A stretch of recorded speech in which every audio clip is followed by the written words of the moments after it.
Tell me a little bit about setting the table. What is the purpose of your podcast? Yeah, setting the table really is an exploration of African American foodways. And honestly, it's just conversations over 10 different episodes about how African Americans have shaped the foundation of American food. And Virginia plays a large role in that. Can you tell us a little bit about Virginia's role in the whole larger Absolutely. story? Absolutely. Virginia is so vital to so many American foods. I mean, barbecue started here, macaroni and cheese, ice cream started here. I mean, fried chicken started here. These are things that folks aren't really talking about, but Virginians really need to be proud of. All of these great Southern and American dishes that everyone still eats today, 400 years later, it all came from Virginia. So, yeah, we should always be proud of that. Now when you say something like that, it sounds incredible, right? Like Virginia is the birthplace of all these things. What kind of work goes into you like going back and like proving or so you can go on your podcast and definitively say these things? Yeah, so it's a lot of research, of course. So some of it is archival, some of it thanks to Google, obviously. And a lot of it's talking to different historians and looking through documentation to basically prove those assertions that actually are facts, you know? And so a lot of it's just historical record and digging through and finding that work out. Now, we talked on the podcast how your podcast was the number one food podcast on Apple Podcasts. Talk to me a little bit about how you like, what your expectations were going into this podcast, and then let's start with that. What were your expectations going into the podcast? My expectations were that I thought it would do well. I did not know how well it was going to do. I decided I was going to throw everything I had at it and hope for the best. And so it succeeded my expectations. And I'm very, very proud of the work that Whetstone Media has done and that everyone on the team has done. It's really fantastic. So talk to me about the day that you refreshed the rankings and saw what you saw.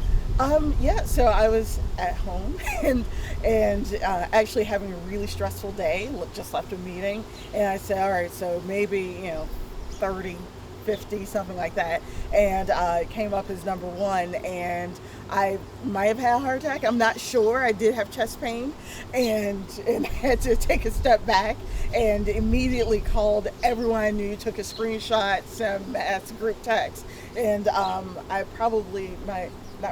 did scream. Fortunately, my neighbors did not check to see if anything was wrong. Or maybe that's a bad thing. They probably should have checked if someone was screaming. But anyway, make a long story short, that's what happened. It was just an extraordinary feeling.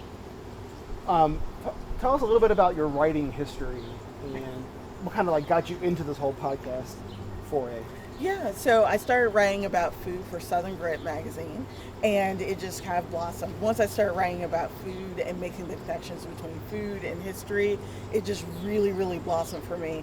And so I just started writing for other publications and pitching other publications. So Garden and Gun, Eater, Plate, Food 52, and so it just kind of sprung from there. And so 5 years later, I talked to Stephen Satterfield, who's the head of Whetstone Media, and he liked the idea, and so he said, "Let's do it. Let's go for it." What's next for you? What's season 2 going to be like? Season 2 is going to be a bit of a deeper dive, I think. Season 1 is like a 101, if you will. In season 2, we're really going to delve into cultural memory in the African American community. We're going to dive into Gullah Geechee culture. We're really going to just take a Okay. Swallow that out of the way. Yeah, I was like, I was trying to ignore it. I don't want you to swallow I the was bug. like, okay. Let's take 2. Okay. All right. You're too sweet. All right. Season 2. Season 2. So season 1 was really like a intro course, a 101, if you will. Season 2, we're going to dive deeper. We're going to talk about things like cultural memory in the African American community. We're going to talk about Gullah Geechee culture. Of course, we'll be talking about things in Virginia and how those things connect. So I'm really excited. I can't say much more than that, but those are some of the things that we're going to start working on. Now, this is my last question.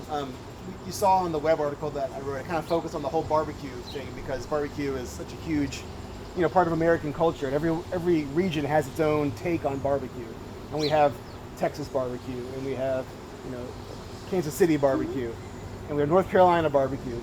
And there is a Virginia barbecue, but you're saying that Virginia is the birthplace, and we should really be more proud of that fact. Can you kind of just dive into Sure. Virginia barbecue, how it all came about? Absolutely. So Virginia barbecue, American barbecue as we know it, existed in Virginia, or was created in Virginia, essentially because it was a mixing of three groups of people: Europeans, Native Americans, and enslaved Africans and later African Americans. So the commingling of those three people essentially was not happening anywhere else in the world.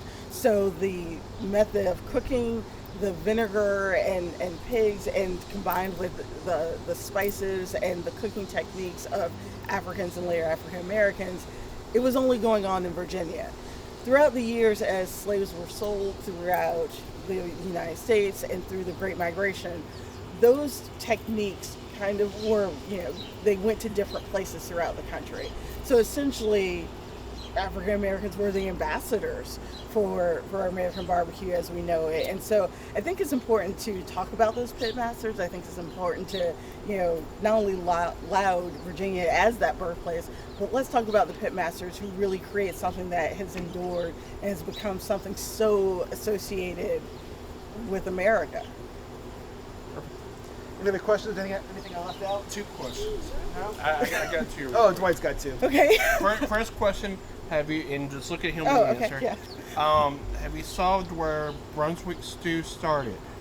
Is Brunswick stew North Carolina or Virginia? Or Georgia? It's Virginia. I actually wrote an article about that about a year or so ago. Brunswick stew absolutely started in Brunswick County in Virginia. We have records that trace back to the 1800s and the creator of it.